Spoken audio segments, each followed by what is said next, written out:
గారు, మన ప్రధాన ఉపాధ్యాయులందరికీ, మన తోటి సహ అధ్యాపకులకు, విద్యార్థులందరికీ శుభోదయం.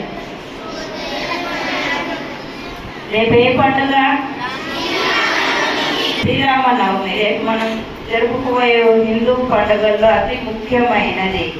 చైత్ర మాసంలో శుక్లపక్షం నవమి నాడు జరిగే శ్రీరామనవమికి చాలా విశిష్ట ప్రాధాన్యం ఉంది. ఇది మన విష్ణుమూర్తి దశావతారాలలో 7వది. అంటే రాముడుగా జన్మించి మానవ రూపంలో ఆయన పడినటువంటి అన్ని జీవితానుభవాలు విశేషించింది ఈ శ్రీరామనవమి రోజు. శ్రీరాముడు అంటే ధర్మం. రాముడిని ఎందుకు పూజిస్తున్నాం మనం? రాముడిని ఎందుకు పూజిస్తున్నాం?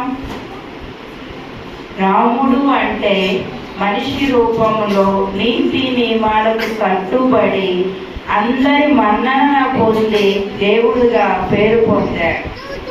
దశరథునికి కౌసల్యాదేవునికి శ్రీరామునిగా జన్మించి ఈ రోజునే శ్రీరామనవమి రోజునే ఆయన జన్మించాడు.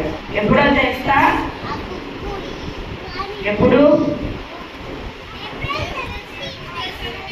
డేట్ కాదమ్మా, తిథి ప్రకారం వసంత ఋతువు చైత్ర మాసం శుద్ధ నవమి నాడు అభిజిత్ లగ్నము అంటారు. అభిజిత్ లగ్నము అంటే మధ్యాహ్నం 12 గంటలకు శ్రీరాముడు జన్మించాడు. అదే రోజు అదే తిథి యందు మళ్ళీ సీతమ్మ వారిని కళ్యాణం చేసుకున్నాడు. ఈ విధంగా శ్రీరామనవమికి మనం విశిష్టమైనటువంటి రోజు కింద జరుపుకుంటున్నాం. భారతదేశంలో రాముడు నడయాడినటువంటి ప్రదేశాలన్నీ పుణ్యక్షేత్రాల కింద వర్తిల్లుతూ ఉన్నాయి.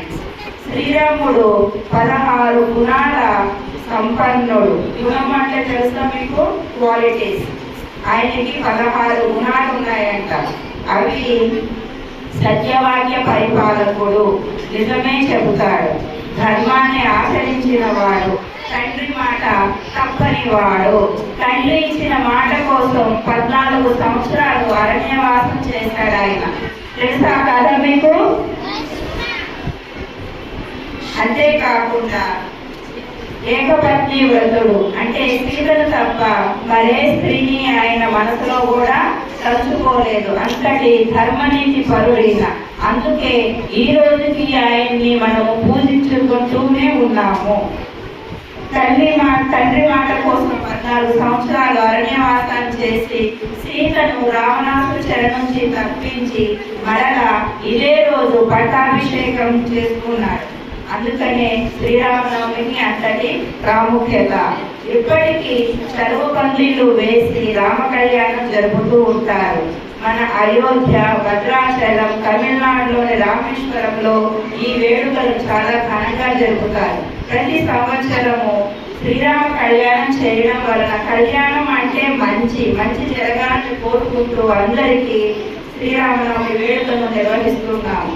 మనకి నైవేద్యంకి ఏం పెడతారు? నైవేద్యం కింద నాగమ్మకి ఏం పెడతారు? పానకం, వడపప్పు. ఎందుకని పానకం? ఎందుకు?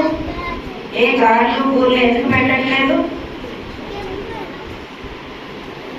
ఎందుకంటే ఈ పానకం, వడపప్పు చాలా శరీరానికి చలువ చేస్తుంది. వేసవి కాలం కదా ఇది, ఎండలు మనకి బయట చాలా ఎక్కువ ఉన్నాయి. అందుకని మన శరీర ఉష్ణోగ్రతను తగ్గించడం కోసం ఈ పానకము, పెసరపప్పుతో చేసిన వడపప్పుని మనము పెడతాం. ఇందులో ఇదే శాస్త్రీయత, సైంటిఫిక్ రీజన్. ఓకే, ఒక్కసారి ఈ శ్లోకం మీరందరూ చదువుతారా? ఒక్కసారి చూడమ్మా.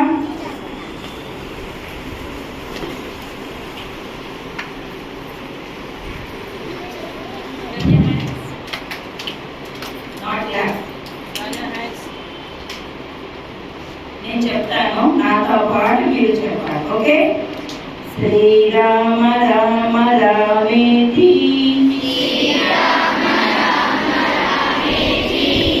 रमे रामे मनोरमे सहस्रनाम तत्तुल्यम् रामनाम वरानने।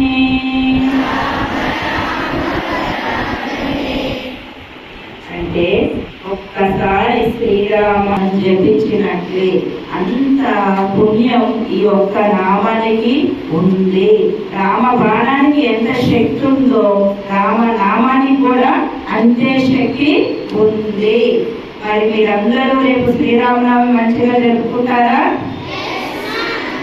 మీ అందరికీ శ్రీరామనవమి శుభాకాంక్షలు. అందరి బంధువయ భద్రాచల